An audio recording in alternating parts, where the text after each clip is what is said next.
नमो अरिहंताय, नमो सिद्धाय, नमो आयर्याय, नमो वज्राय,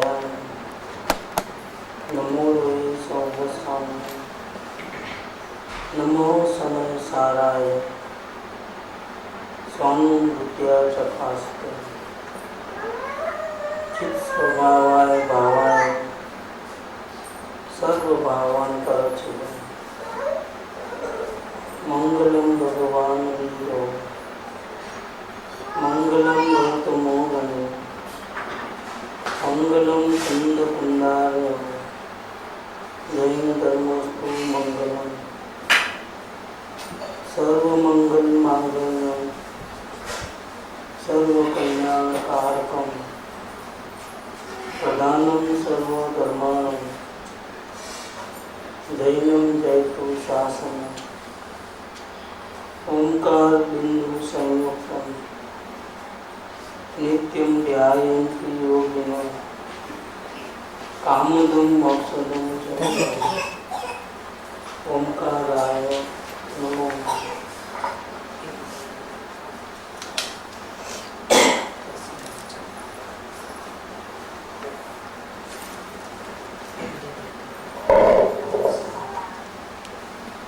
श्री द्रव्य दृष्टि प्रकाश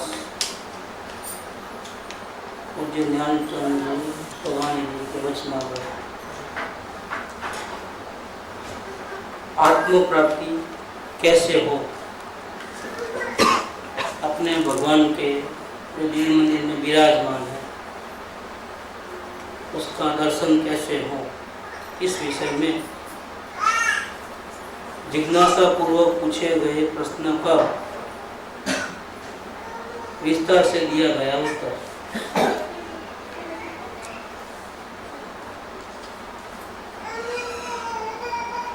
सबसे पहले पैराग्राफ है आत्मरुचि का। सबसे पहले जो पैराग्राफ है वो आत्मरुचि का है। इसका मैं विस्तार नहीं करूंगा, सिर्फ पढ़ लेता हूँ।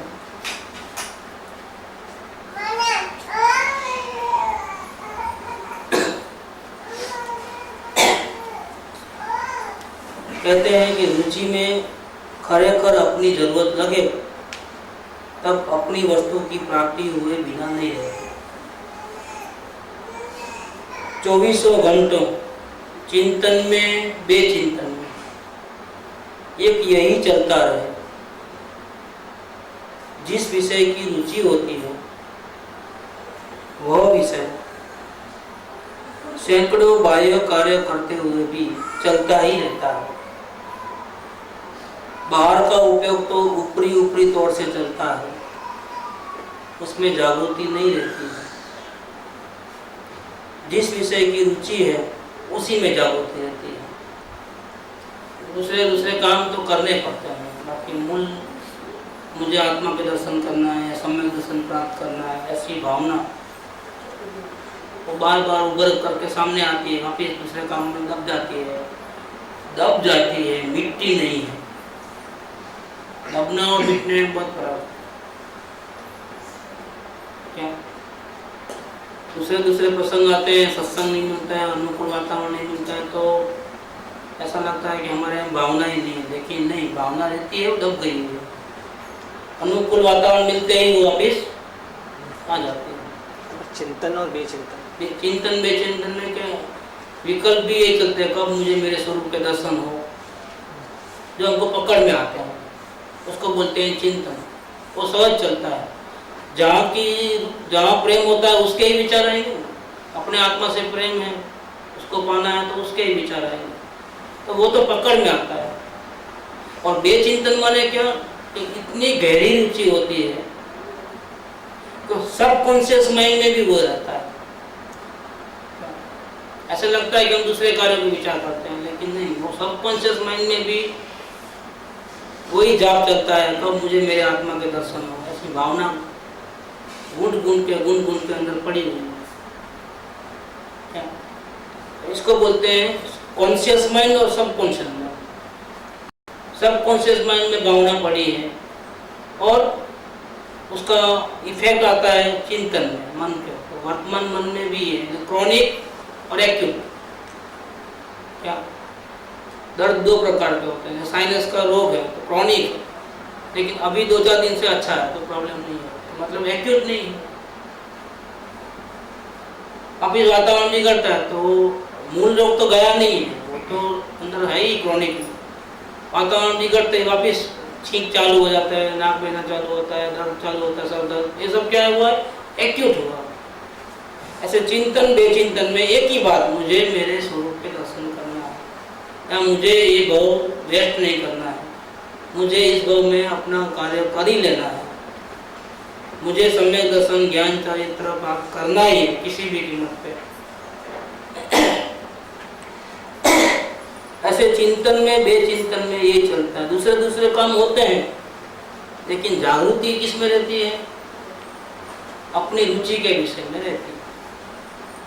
सैकड़ों बाह्य कार्य करते रहने पर भी किसी की मुख्यता नहीं है, मात्र अपनी रुचि का विषय ही मुख्य रहता है। बार बार किधर से भी घुमा फिरा के वापिस वही आ जाता है। और अगर जब तक वो चीज हासिल नहीं होती है तब तक क्या होता है? अंदर में एक प्रकार का दर्द रहता है।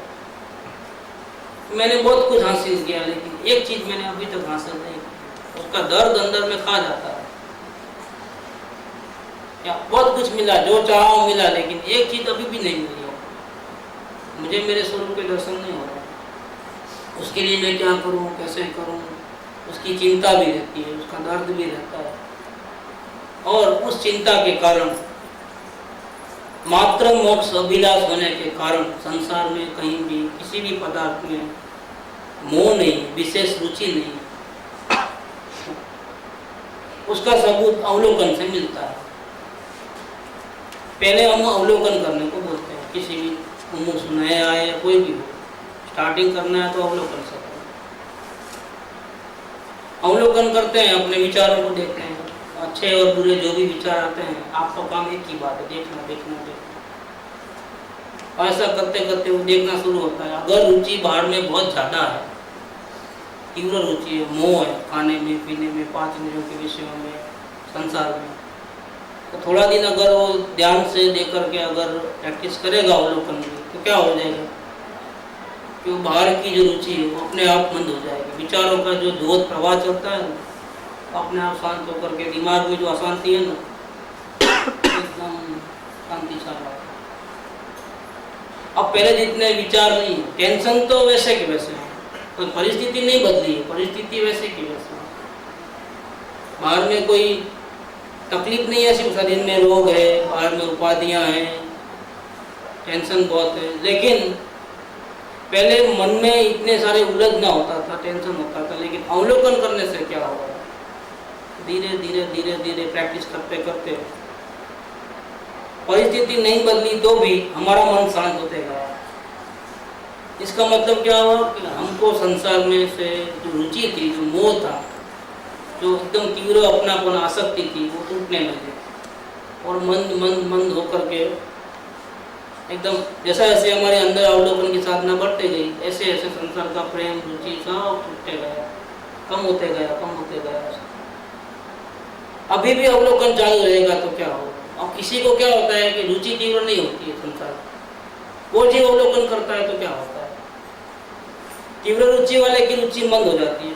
लेकिन जिसकी पहले से ही रुचि नहीं है संसार में, पहले से ही उसको ये है कि मुझे समय दर्शन प्राप्त करना है, अगर वो अवलोकन करने बैठा तो क्या होता है कि वो अवलोकन करते ही थोड़ी देर में उसको लगता है कि मुझे विचार ही नहीं आ रहा है, ऐसा हो जाता है। ये सबूत है कि उसको संसार में कहीं भी रस नहीं है, रुचि नहीं है। अब जिसका तीव्र रुचि हो रहा था, उसको रस पहले मंद हो गया, अब वो अवलोकन करेगा ना, तो उसको भी वो होगा। मतलब अवलोकन दो काम करता है। अगर जीव बाहर की रुचि वाला है तो पहले उसकी रुचि बंद करना और फिर यहाँ से आगे लेकर के शून्यता को लेके आना। और जिसकी रुचि पहले से ही मंद है वो अगर अवलोकन करेगा तो उसका काम जल्दी होता है। क्या होता है कि जैसे अवलोकन किया थोड़ी देर में, घंटे 2 घंटे 4 घंटे के अंदर क्या होता है, मन में जैसे विचार नहीं आते, किसी के प्रति राग नहीं, द्वेष नहीं, जैसे ब्लैंकनेस आ जाता है बिल्कुल।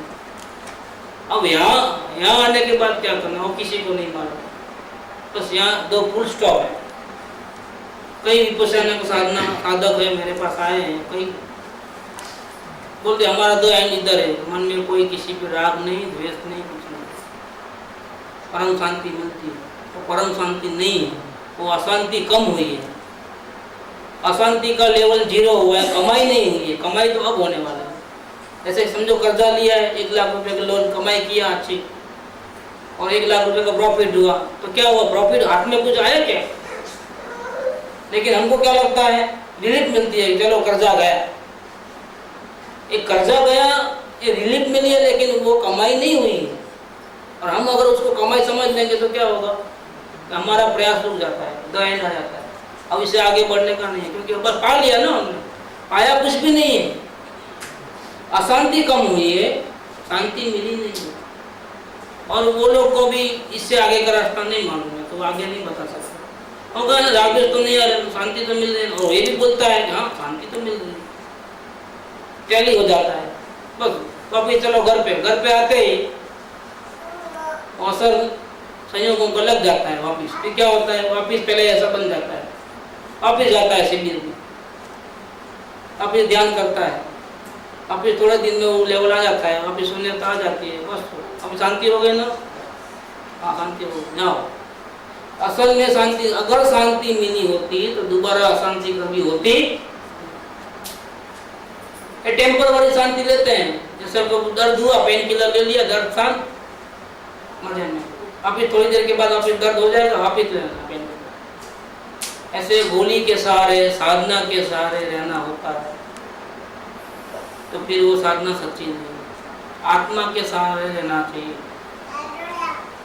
साधना के सहारे नहीं, आत्मा के ज्ञान के सहारे रहोगे ना तो शांति परमानेंट रहेगी। लेकिन कैसे रहना वो नहीं मालूम। अब इसमें अपने को ये बताना कि ज्ञान के सहारे या आत्मा के सहारे कैसे रहना। पहले तो ये चेक कर लेना है कि हम अवलोकन करते हैं तब क्या हमको पहले जितने विचार सताते हैं, और अवलोकन करते करते करते घंटे आधे घंटे 2 घंटे के अंदर बार बार जब चाहे तब हमको शून्यता आ जाती है, विकल्प शांत हो जाते हैं, कोई विचार नहीं आता है, वो चेक कर लेना। अभी सब विचारों को देखते देखते देखते देखते जब विचार बंद हो गए तब क्या करना, उस प्रयोग की मैं बात करना चाहता हूँ। अब अवलोकन से एक स्टेप आगे बढ़ना है, अंतर में अपने परमात्मा को देखने का प्रयोग करना है, ये बात मैं करना चाहूँगा। सैकड़ों कार्य करते रहने पर भी सभी की गौणता रहा करती है। जिसको आत्मा की रुचि लगती है उसको संसार की रुचि नहीं है और ढेर सारे विकल्प भी नहीं है। जैसे अवलोकन करता है तो शून्यता पे आ जाता है, मात्र रुचि का विषय ही सदा मुख्य रहता है। अब जिसको ऐसी सिचुएशन बार बार आती है शून्यता वाली, उसको क्या करना है? 4 मुद्दे हैं प्रयोग के। इतनी स्पष्टता ध्यान की कहीं भी नहीं होती, इतनी जबरदस्त स्पष्टता है। हम हर यात्रा में ये विषय लेते हैं 250 का, और हर बार कुछ न कुछ निकलता ही रहता है इसके अंदर। 4 मुद्दे ध्यान में रखना है। अब क्या करना है, जब शून्यता हो, शून्यता नहीं हुए तब तक क्या करना है? अवलोकन, विचारों को देखते जाना, कुछ छेड़खानी नहीं करना, अपना नाटक अपने को देखना है। ऐसा समझना कि ये देवचंद भाई विचार कर रहे हैं और मैं तो जानने वाला देवचंद भाई, 2 देवचंद भाई, एक विचार करने वाला देवचंद भाई और एक उसको जानने वाला देवचंद भाई। इस प्रकार से 2 बना देना, एक मन और एक आत्मा। राग द्वेष पूजा उठा पटक पूजा भक्ति कौन करता है? मन करता है। तो मैं क्या करता हूँ, मैं उसको देखता हूँ नाटक को, अपनी फिल्म बन गई है उसको मैं देखता हूँ, अलग हो गया, हम देखने वाले बन गए। पहले हम सोचने वाले थे, अब हम क्या हो गए, सोचने वाला अलग कर दिया और हम क्या हो गए, जो सोच रहा है उसको देख रहे हैं। लेकिन अब तो सोचने वाला ने हम जैसा देखने लग गए ना, तो सोचने वाले ने शर्म आ गई उसको, तो उसने सोचना बंद कर दिया। मन को शर्म आती है गलत काम करते को, उसने क्या कर दिया, सोचना बंद कर दिया। क्योंकि वॉच करते हैं तो भी क्या, अगर आप वॉच करोगे तो कोई गलत काम नहीं कर पाओगे। रास्ते में चलते हो, देख के चलोगे तो खड्डा आएगा तो आप आगे नहीं बढ़ोगे। इसी प्रकार से अपने मन में जो भी कुछ होता है, अगर उसको वॉच करोगे तो क्या होगा, मन समझ जाएगा कि अभी हम चोरी नहीं कर सकते, डाका नहीं कर सकते, गलत काम नहीं कर सकते, वो क्या करेगा, स्टॉप कर देगा। ये वॉचिंग का असर है। आत्मा जागरूक हो गया अगर वो वॉचिंग करे अपने मन के विकारों को, चाहे वो अच्छे हो चाहे बुरे हो भाव, तो भाव बंद हो जाते हैं। आत्म शांति के लक्ष्य वाले जीव अगर अवलोकन करेगा तो उसका ये हाल होगा। हाँ, आत्मा का लक्ष्य नहीं, आत्म शांति की भावना नहीं, और अवलोकन करेगा तो कुछ विचार आएंगे, वो जाएंगे, दूसरे आ जाएंगे, वो जाएंगे, तीसरा आएंगे, कभी एंड नहीं होगा, बंद नहीं होंगे। लेकिन आत्म शांति की भावना से अगर अवलोकन किया तो विचारों का एंड हो जाएगा, भले पल भर के लिए इसे हो जाता है। ये सिम्टम समझ लेना, इस पर से पता चलेगा कि हमारी रुचि आत्मा में है या नहीं। अगर नहीं है तो विचार आते रहेंगे जाते रहेंगे, आते रहेंगे जाते रहेंगे, आपकी जिंदगी अवलोकन में गुजर जाएगी। अवलोकन करते जाओ। कैसे अवलोकन होता है, रात को हम सो गए थे तो चोर आया, घुसा, हमने देखा, रूम के अंदर आया, हमने देखा, तिजोरी के रूम में गया, हमने देखा, तिजोरी खोली, देखा, चाबी ने ले लिया, देखा, अब वो बैग भर लिया, देखा, और जा रहा है, हाँ देखा। क्या होगा, ऐसे अवलोकन से लुट जाओगे। लेकिन शांति की भावना से अगर अवलोकन हुआ और जागरूक रहे तो चोर घुसेगा नहीं, क्योंकि उसको मालूम पड़ जाएगा कि ये आदमी सोया हुआ नहीं, पकड़ लेगा। यहाँ पर जीव को बहुत बार एक असमाधान हो जाता है कि ऐसा लगता है कि अगर मैं देखने के अलावा और कुछ करूँगा, कुछ करने धरने में जाऊँगा तो कर्तृत्वपना हो जाए। तो वहाँ पर उसको कैसे लेना उसको? कर्तव्य भावना तो है ही, कुछ देखने के अलावा कुछ करेगा तो कर्तव्य भाव तो आएगा ही आएगा। कर्तव्य भाव आत्मज्ञान में बाधक है। क्या राग द्वेष बाधक नहीं है, क्योंकि आत्मज्ञान के बाद भी राग द्वेष होते हैं, उठापटक होती है, कर्तव्य भाव नहीं होता है। हमको कैसे मालूम कि वो आदमी ज्ञानी हो गया? कर्तव्य भाव नहीं रहता है।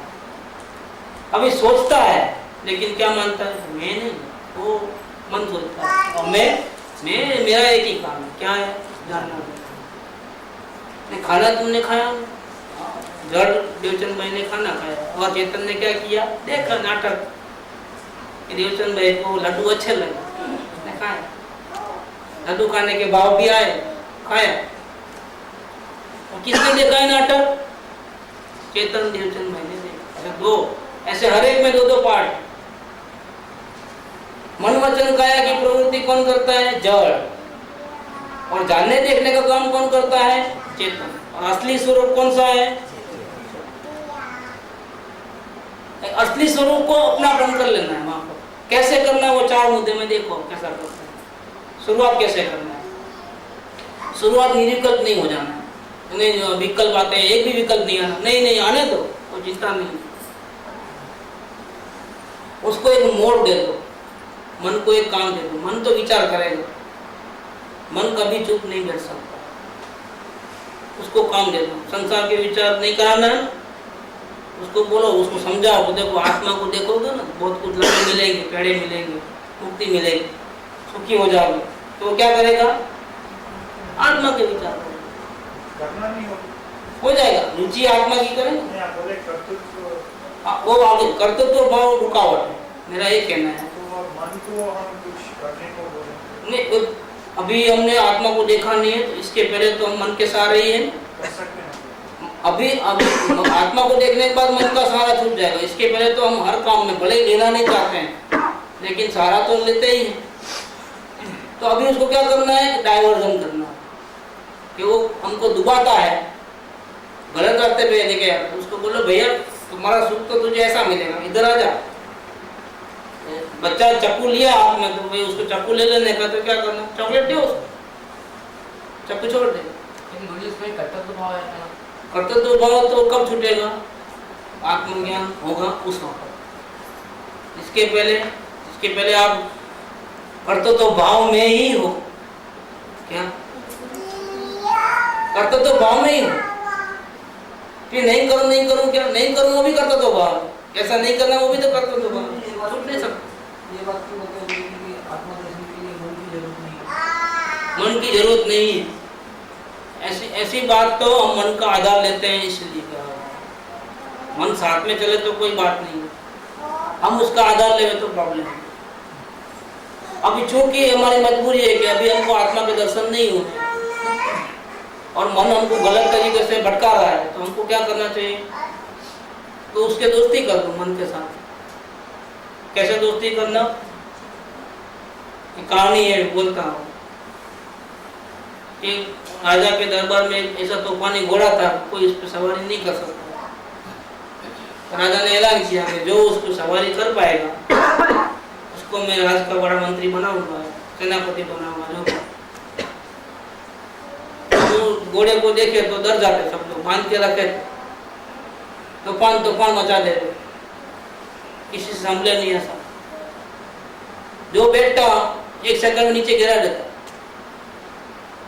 एक आदमी आया कि मैं चलाऊंगा, सब लोग हंसने लगे कि ये कैसे सूख लकड़ी है, अभी गिर जाएगा मर जाएगा बेकार।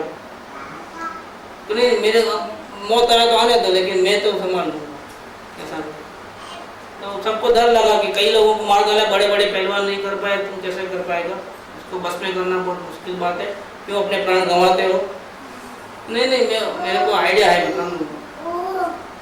डरते डरते क्या किया, उसको घोड़े को जहाँ बांध के रखा था ना वहाँ उसको बिठा दिया ऊपर, फिर रस्सी के काटे और घोड़ा भागा धनाधन। इसने लगाम को छुआ ही नहीं।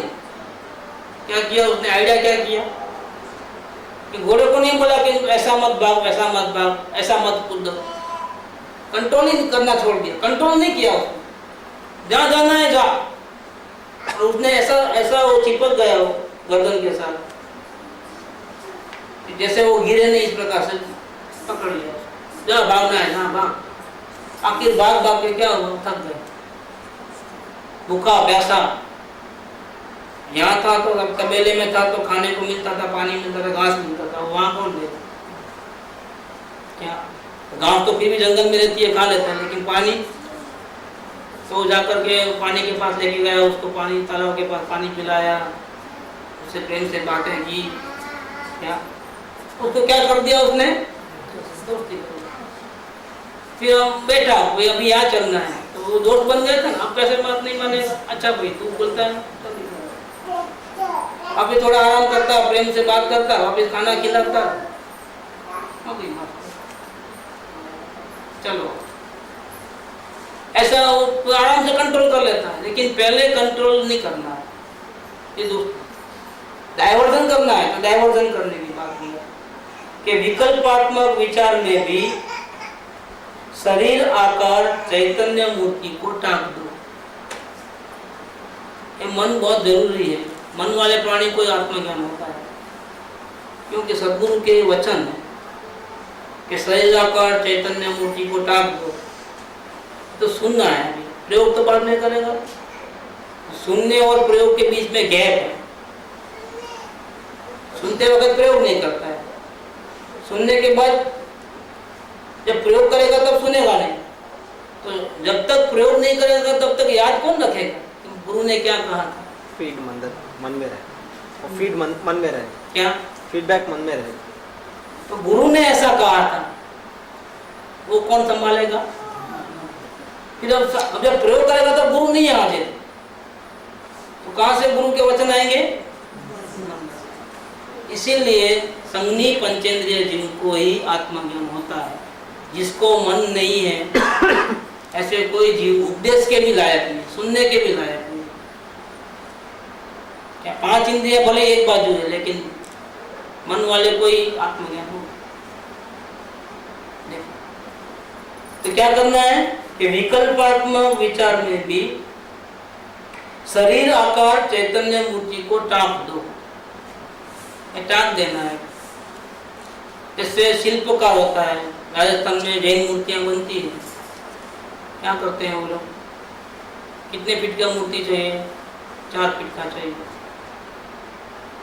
तो 5 या 6 फीट का, 4 फीट से ऊपर वाला पत्थर देखते हैं, ये इतना पत्थर है, देखो ये पत्थर देखो, ये 5 फीट बड़ा, ये देखो कलर बोलो कौन सा चाहिए। हमने सिलेक्शन किया कि ये पत्थर बस ये ठीक है कलर, बस उसको उसमें मूर्ति दिखती है, कितने फीट की दिखती है, 4 फीट। और 4 फीट की मूर्ति में कहाँ आँख होगा, कहाँ नाक होगा, कहाँ कान होगा, उसको हमको नहीं दिखता है मूर्ति, हमको पत्थर का टुकड़ा दिखता है। और शिल्पकार को क्या दिखता है, यहाँ देखो आँख आएगी, यहाँ सर होगा, इधर गर्दन होगी, इधर ऐसा होगा, देखो ये अभी से दिख रहा है। ऐसे सदगुरु के ऊपर विश्वास करके ये जो खोखा है शरीर आकार, ये शरीर आकार में जितना एरिया शरीर का है उतना ही एरिया आत्मा का है, ऐसा पहले से ही निश्चित करो। मन को ऑर्डर दो कि तुमको आत्मा को सिर्फ इधर नहीं देखना है, इधर नहीं देखना है, इधर नहीं देखना है, चक्रों में नहीं देखना है। किधर है आत्मा, शरीर आकार, इधर भी आत्मा, इधर भी आत्मा, वही आत्मा इधर भी, मतलब फैला हुआ है पूरा। कैसे फैला हुआ है, दूसरा दृष्टांत देता हूँ। तो पानी के गिलास में नींबू डाला तो नींबू ऊपर रहा, नीचे रहा कि मिक्स हो गया। अब कितने एरिया में खट्टापन है कि नहीं, ऊपर के एरिया में तो पानी है, नीचे के एरिया में खट्टापन। ऐसा है कि जहां जहां पानी वहां खट्टापन है।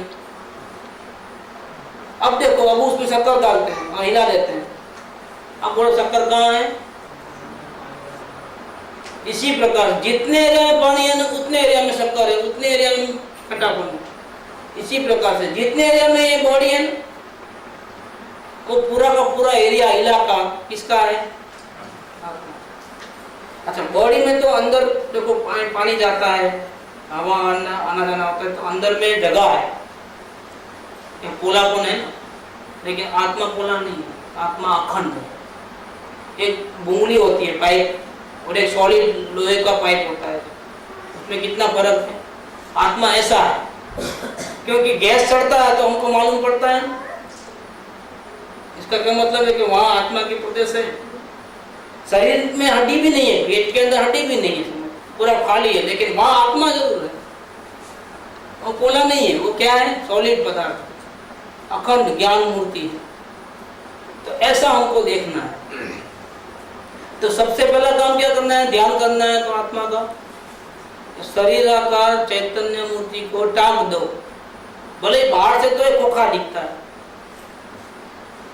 यहाँ स्वर है, कान है, ऐसा, लेकिन अपने को अगर उसको टांगना है तो क्या दिखना चाहिए, हमको पत्थर का टुकड़ा दिखता है, शिल्पकार का क्या दिखता है, मूर्ति। ऐसे हमको एक खोखा नहीं दिखना चाहिए। क्या दिखना चाहिए, मैं इतने एरिया में आत्मा हूँ, ऐसा दिखना। फर्स्ट ये कैसी है, कैसा है वो आत्मा, चेतन की मूर्ति, चैतन्य मूर्ति है, जानने देखने वाली मूर्ति। चैतन्य मूर्ति को टांग दो, मतलब अभी आपको खोखा नहीं दिखना चाहिए बाहर का, लेकिन उसी एरिया में आपको क्या देखना चाहिए, जानने देखने वाली चेतन की मूर्ति, वही आत्मा, वो दिखना चाहिए। अब आंखों से नहीं देखना है, उसको महसूस करना है, महसूस करना है। जैसे पीठ दिखती है लेकिन महसूस कर सकते हैं, इसी प्रकार से एक खोखे के अंदर चैतन्य मूर्ति आत्मा विराजमान है, वही आत्मा है, वही मैं हूँ। ऐसा अपने को फिक्स कर लेना पहले। सबसे पहले अपना ध्यान का एरिया फिक्स कर दो। अपनी आत्मा मंदिर में नहीं है, मस्जिद में नहीं है, पहाड़ों पे नहीं है, गुरु के पास नहीं है, भगवान के पास नहीं है। अपनी आत्मा जो स्वयं परमात्मा है वो किसके पास है, अपने पास ही है। किधर रहती है, शरीर के अंदर। कहाँ ढूंढना है, किधर जाना है, किधर भी नहीं जाना है, किधर भी नहीं ढूंढना है। क्यों नहीं ढूंढना है? खो गए हो तो ढूंढे। और ये तो क्या है, अभी यहाँ हाजिर है जानने देखने वाले में। अब ढूंढना कहाँ है? अब ढूंढना भी नहीं। तो हाजिर है, शरीर आकर चैतन्य मूर्ति को टाक दो। और कैसे टाक देना? मैं तो यही हूं। कैसे बोलना? ऐसा फिक्स करके, एरिया फिक्स करके क्या बोलना?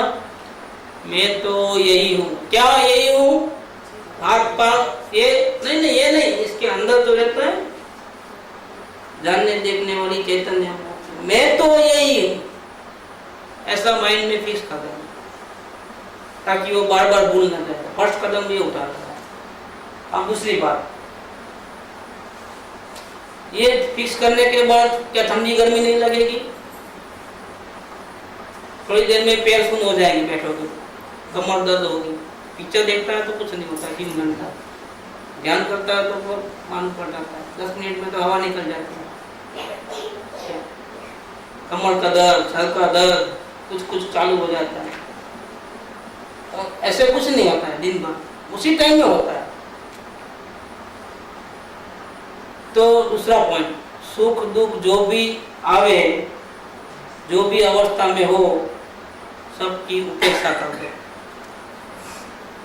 क्या आवाज जोर से आया, कान में घुस गया, क्या हो गया? डिस्टर्ब हो गया। मैं तो ध्यान कर रहा था, लेकिन उसने जोर से दरवाजा बंद किया ना, तो दरवाजा उधर बंद हुआ। डिस्टर्ब कौन हुआ? क्योंकि वो घुस गई ना कान में आवाज, ठंडी जोर से पड़ी ना, तो फिर वो ऐसा हो गया। ये क्या हुआ? डिस्टर्ब हो गया, हमारा ध्यान हट गया वहां से। अब सेकंड पॉइंट के अंदर सुगानी जी ये कहते हैं कि आप बिल्कुल रेडी रहो, सब कुछ होने वाला है। पैर भी सुन हो जाएंगे, सर में दर्द भी होगा, कमर भी दुखेगी, आवाज भी आएगा, कान में घुसेगा, गली के कुत्ते भी भौंक करके आपको डिस्टर्ब करेंगे। सब रेडी रखो आप। क्या आपको सबकी उपेक्षा करना है, सबकी उपेक्षा करना है, मतलब इसको इम्पोर्टेंस देना नहीं। ऐसा कुछ भी होवे तो आपका ध्यान हटना नहीं चाहिए।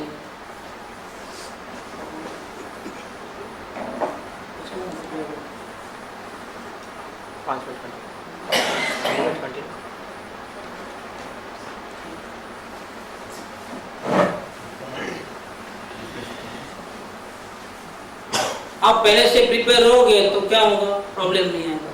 तो मच्छर आता है बार बार और डिस्टर्ब कर देता है, इधर आता है, इधर आता है, इधर आता है, और हम क्या होते हैं? डिस्टर्ब हो जाते हैं। आत्मदर्शन करना 1 सेकंड का काम है, लेकिन डिस्टर्ब होते रहोगे ना तो ध्यान कहाँ जाता है? मच्छर को हटाने में। तो ध्यान वहां से हट गया। कहाँ से? चैतन्य मूर्ति को दिखा था, वहां से हट गया। अब पीछे किसके पीछे भागे हम? मच्छर के पीछे भागे, और मच्छर पकड़ में आता हम घूमते रहे। बेटर ये है कि उसकी उपेक्षा कर दे, थोड़ा सहन करो। क्या मैदान में जाते हैं तो गोली हमको भी लगती है, लड़ने को जाते हैं। सुख दुख सबके लिए तैयार रहो, ये सेकंड पॉइंट। सब कुछ होगा लेकिन आप तैयार रहो। आप एक बड़ा काम करने को जा रहे हो, परमात्मा को मिलने जाते हो, थोड़ा बहुत तकलीफ आवे तो सहन करना, मर नहीं जाओ। अगर छिपकली ऊपर आ गई तो क्या भागना नहीं? खा नहीं जाएगी तुम्हारे? क्या तो वो ऐसा चूहा निकलेगा ना तो उठा यहाँ से बाजू से चूहा निकला ना, 8-10 जने उठ जाएंगे। क्या हुआ है? परमात्मा को मिलने निकले हो, देखने को। आईने में मुंह देख के आओ पहले।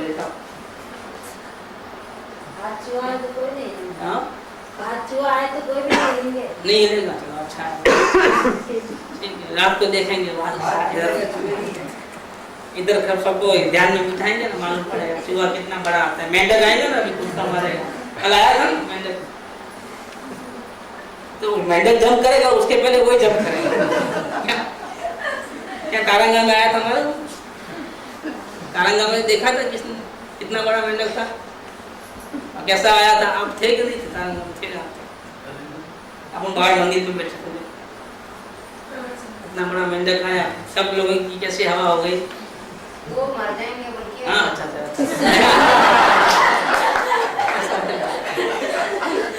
करुणा के दारी हुआ। अब समझ में आया, पहले बोलना था ना तो मैं दर्शन नहीं होता था। अच्छा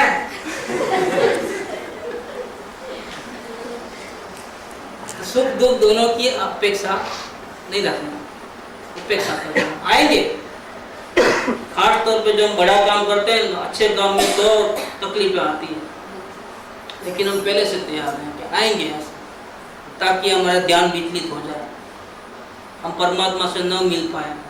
और मोह राजा तो बहुत कमाल करता है, जब हम मोह को मारने को निकलते हैं,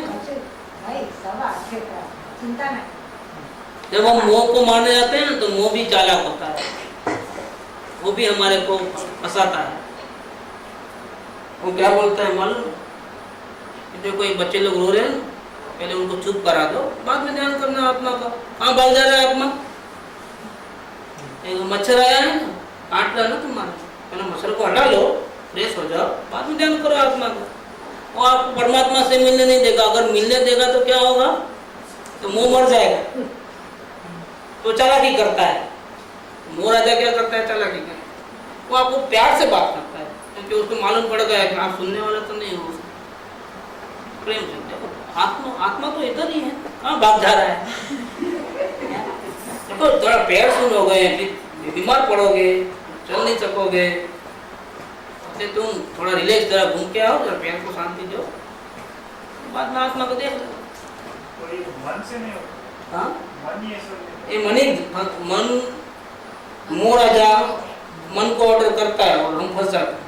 उसको क्या नहीं वही पता नहीं, अभी आगे पूरा काम हुआ है, लेक्चर चालू है। सुख दुख की जो कोई पर्याय हो उसकी उपेक्षा रखो। ये सब होने वाला है। हम ध्यान में जा रहे हैं, मतलब रण मैदान में जा रहे हैं, चारों ओर गोलियां लगती हैं, एक गोली हमको भी लग सकती है, लेकिन हम तैयार हैं, हम पीछे हटने वाले नहीं हैं। और आज भाई बोलता है ना, हमारे हिंदुस्तान के फौजी ऐसा क्या पीठ में गोली नहीं खाते हैं, कहाँ खाते हैं? ऐसा जाना, हम भी ऐसा करना, परमात्मा को देखने जाते हैं तब तैयारी रखना कि पैर सुन हो जाएंगे, कान में आवाज घुस जाएगी, बच्चों की आवाज आएगी, कुत्ते भौंकेंगे, मच्छर आकर के हैरान करेगा, गर्मी हो जाएगी, फिर भी हमको नहीं छोड़ना है। कहाँ से लक्ष्य नहीं हटाना है? चैतन्य बुद्धि। ये सेकंड पॉइंट लिया, सुख दुख की जो कोई पर्याय हो उसकी उपेक्षा करो, नेग्लेक्ट, उसको ध्यान इम्पोर्टेंस मत दो। हाँ आया है, देखा, जाना, ठीक है, मेरे को ध्यान यहाँ से नहीं हटाना है, यहाँ पर रखते रखते उसका ध्यान कर लेना है, ठीक है, देख लेंगे बाद में, तुमको बाद में निपट लेंगे। मच्छर को बोलना मैं दिन परमात्मा को देख के आता हूँ, फिर तुम्हारे को देख लूँ, 12 बजा दूंगा, लेकिन अभी तुम जो सताना सता ले, लेकिन मैं अभी यहाँ से हटने वाला, ऐसा उसको बोल देने का, कोई प्रॉब्लम नहीं है। उसको रोकने की कोशिश नहीं करो, डिस्टर्ब मत हो जाओ, वो डिस्टर्ब करेंगे लेकिन आप डिस्टर्ब मत हो जाओ, ये बात कहने की। थर्ड पॉइंट, मैं तो यही हूँ विचार चले, अब मन ने काम करना शुरू कर दिया, मैं तो यही हूँ, मैं तो परमात्मा हूँ, मैं तो ज्ञान मूर्ति हूँ, मैं तो चेतन हूँ, बड़बड़ उसने चालू कर दी। लेकिन आप उसको देखो, लेकिन उसको इम्पोर्टेंस मत दो, ये तो बड़बड़ करता है, टैप रोकड़ बजती है, बजने दो, उसकी भी गौरता रखो। नहीं तो आप ऐसी अपेक्षा मत रखो कि वो बोलना बंद हो जाएगा तो मेरा ध्यान हट जाएगा, क्या? तो फिर उसको इम्पोर्टेंस दिया है कि नहीं भैया तुम आप ये बोलने का चालू रखना, मैं तो यही हूँ, मैं तो यही हूँ, मैं तो यही, तो मैं भूल जाऊंगा, फिर तुम मेरे को याद लगा, नहीं भूल बंद कर दिया तो बोले बंद कर दिया, रिकॉर्ड अपने को इसकी गौरता करनी है। उसने तो पहले ऑर्डर दे दिया तो वो चालू हो गया, मैं तो यही हूँ, मैं तो यही हूँ, मैं तो यहाँ ही विराजमान, मैं कहाँ को गया हूँ, मैं तो यही हूँ ना। ऐसा करके शुरू करता है, मैं तो यही हूँ, मैं तो यही तो, यही तो मैं भूल जाऊंगा फिर